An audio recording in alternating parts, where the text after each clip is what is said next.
The Ainu are an indigenous ethnic group of Japan, particularly the island of Hokkaido, as well as parts of southeastern Russia. They are the descendants of the Jomon people, who are believed to be the first people to inhabit the country known today as Japan. The Jomon were a hunter-gatherer people who were known for creating some of the oldest known pottery on Earth, among other things, of course. They were known to decorate their pottery by pressing cords into wet clay, which is where the name Jomon, cord marked, comes from.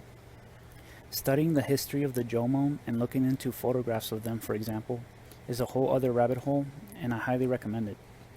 As descendants of the Jomon, the Ainu naturally kept many of their traditions and cultural practices. A fascinating detail about the Ainu is that many of their descendants have features that are seen among the Caucasian race. In fact, many pictures of Ainu from the early 20th century can testify to this. So it can be assumed that the Ainu from previous generations most likely had an even stronger resemblance to Caucasian people. The people of Japan today are for the most part descendants of those who came and took control of the islands of modern-day Japan through many wars and battles known as the Yamato people. There is information out there that suggests that in terms of weaponry, fighting techniques and styles, and weapon design, the Ainu were superior to the peoples they fought.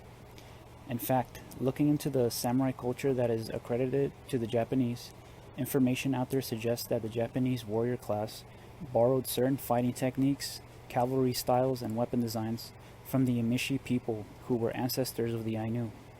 So it is very likely that the whole samurai culture was heavily influenced by and borrowed many aspects from the native peoples. According to official history, the Ainu lost control of the islands due to wars and battles that spanned roughly 900 years. The Ainu eventually lost control to the Yamato through a series of decisive military defeats, betrayals, and eventually forced assimilation by the Japanese government.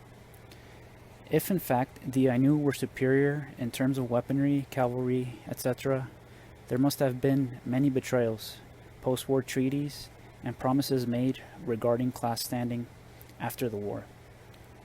During the 19th century, the Japanese government attempted to legally outlaw and suppress traditional full beards and tattoos.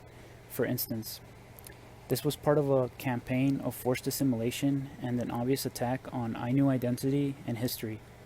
You could even say it is suppressed. Also, as time went on, the Ainu mixed. I'm sure you know what I'm talking about. Obviously, with some descendants having mixed DNA. Unfortunately, this history isn't very talked about. As time passes on, this history starts to fade in many people's minds. This is a very fascinating topic, and I encourage you to look into it yourself. I hope you enjoyed the video. Let me know your thoughts, and I'll see you guys next time.